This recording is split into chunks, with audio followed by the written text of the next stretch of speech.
강규정 대변인입니다. 다음 주 국무회의부터 현직 방통위원장은 국무회의에 배석하지 않습니다. 최근 감사원은 현 방통위원장이 정치적으로 편향된 발언을 함으로써 국무원의 정치 운동을 금지하는 국가공무원법을 위반했다고 판단했습니다. 위원장의 공무원으로서의 정치적 중립 의무 위반은 공직사회의 신뢰를 실추시킬 수 있는 우려가 있어 주의도 뒤따랐습니다. 그럼에도 불구하고 방통위원장은 국무회의에 참석해 개인의 정치적 입장을 지속적으로 표명했습니다. 이와 더불어 개인 소셜미디어에 자신의 정치적 견해를 게재해 공무원의 중립 의무 위반 행위를 거듭했습니다. 이에 오늘 오전 강훈식 대통령실 비서실장이 직접 대통령께 방통위원장의 국무회의 배석이 부적절하다는 의견을 전달했고, 이에 현 방통위원장이 더 이상 배석하지 않도록 결정했습니다. 국무회의는 국정을 논하는 막중한 책임이 있는 자리입니다. 비공개 회의에서 나온 발언이나 토의 내용을 대통령실 대변인의 공식 브리핑 외에 기사화하거나 왜곡해 정치에 활용하는 건 부적절한 공직기강 해이입니다. 해당 원칙은 다른 국무위원들과 국무회의 배석자들에게도 동일하게 적용됨을 알려드립니다. 이상입니다. 혹시 질문 있으실까요? 네. 네, 저 YTN 정인용이라고 하는데요. 네. 이게 혹시 본인 의사랑 무관하게, 그러니까 국무회의를 참석을 배제를 시키면 본인 의사에 의해서 본인이 출석을 원해도 혹시 그걸 배제시킬 수 있는 건지, 그 법적으로 그런 걸 여쭙습니다. 대통령령이 정하고 있는 국무회의 규정 제8조에 보면은 국무회의에는 대통령 비서실장, 국가안보실장, 대통령 비서실 정책실장, 국무조정실장, 인사혁신처장, 법제처장, 식품의약품안전처장, 공정거래위원회 위원장, 금융위원회 위원장, 과학기술혁신본부장, 통상교섭본부장 및 서울특별시장이 배석한다. 다만 의장이 필요하다고 인정하는 경우에는 중요 직위에 있는 공무원을 배석하게 할 수 있다라고 되어 있습니다. 방금 말씀하신 부분에는 관계 전문가를 참석하게 해서 의견을 들을 수 있는 것도 의장의 권한이고요. 방송통신위원회 같은 경우는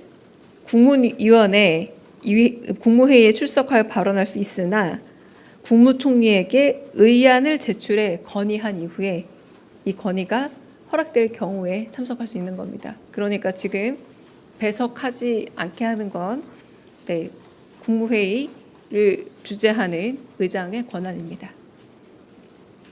네. 저 MBN 표선우인데요. 그럼 이 결정이 당사자인 이진숙 방통위원장에게는 전달이 되고 지금 브리핑을 하시는 건지, 본인이 만약에 전달을 받았다면 뭐라고 답변을 하셨는지 궁금합니다. 그 과정도 보자면요. 방통위원장 같은 경우는 국무회의 보통 전날 출석하라라고 전달되는 것으로 알고 있습니다. 네, 그러니까 전달받지 않으면 원래는 참석하지 않는 것으로 알고 있고요. 네, 그래서 국무회의에 참석하고 참석하지 않는다는 것은 국무조정실을 통해서 연락을 주게 돼 있습니다. 네, 좀 관행상으로 참석해 오셨던 것 같은데요. 관행상으로 참석자 배석자로 되어 있었던 것 같고, 네, 제가 알기로는 그렇게 알고 있습니다.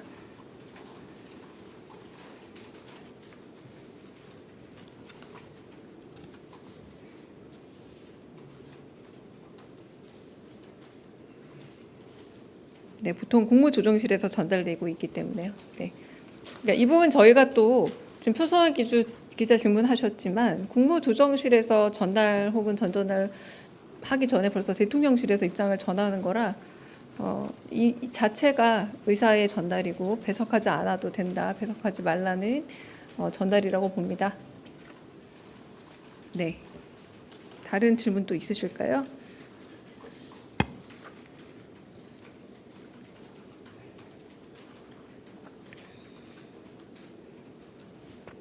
너무 많은데 제일 뒤에 네. 네, 국민일보 이동환입니다. 강훈식 비서실장님이 대통령께 보고 드렸을 때 대통령님이 별다른 말씀이나 반응 없으셨는지 궁금합니다. 네, 그건 비서실장에게 확인해 보겠습니다. 반응까지는 제가 여쭤보지 않았습니다. 네. 다른 질문 또? 네. 아까 말씀 주신 TV조선 최지원입니다. 네. 아까 말씀 주신 대로라면 그럼 그 동안에는 이진숙 위원장이 그러니까 개별 연락을 받지 않았는데도 통상적으로 참석을 해왔다는 것인지가 궁금하고요.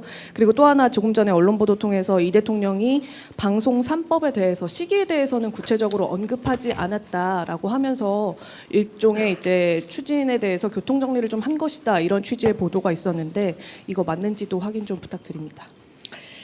첫 번째 질문에 대해서 대답을 드리자면 국무총리가 이번에 처음 첫날 급하게 금요일 날 임명되고 토요일 날 저희 예산이 증액된 부분에 대해서 의결하기 위해서 오고 그리고 나서 이제 횟수로는 두 번째지만 거의 첫 번째 제대로 된 국무회의였죠.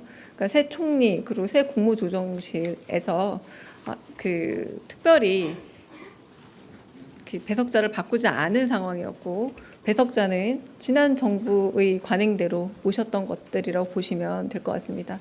두 번째는 그 부분에 대해서는 저는 원칙적인 대답을 계속 드리는데요. 대통령은 많은 국민에게 지지를 받고 어떤 정부가 들어서던 간에 그 권력의 향배와 관계가 없이 방송의 높은 질과 국민의 만족도를 높일 수 있는 그런 방송법에 필요하다라는 의견이셨고 그 내용과 혹은 시기 부분에 대해서는 저는 특별히 따로 전해들은 바는 없습니다. 네. 다른 질문 있으실까요? 네.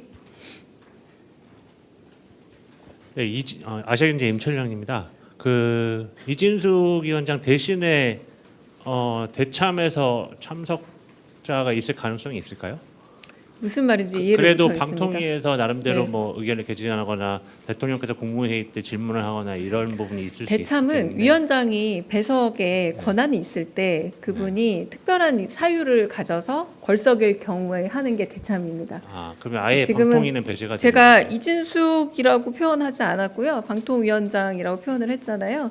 그건 이제 아까 말씀드렸다시피 위원장 혹은 뭐 대참자라고 할지라도 필요한 경우는 국무회의에 발언할 수 있지만 소관사무소에 관하여 국무총리에게 의안을 제출하고 건의를 한 이후에 이 건의가 받아들여지면 올 수 있습니다. 이를테면 이번에도 많은 조달청처럼 보고를 하기 위해서 배석한 경우 있지 않았습니까? 이때는 대통령이 배석을 원한다라고 얘기를 했고 국무회의 전에 배석이 전달이 된 거고 그래서 참석한 거죠.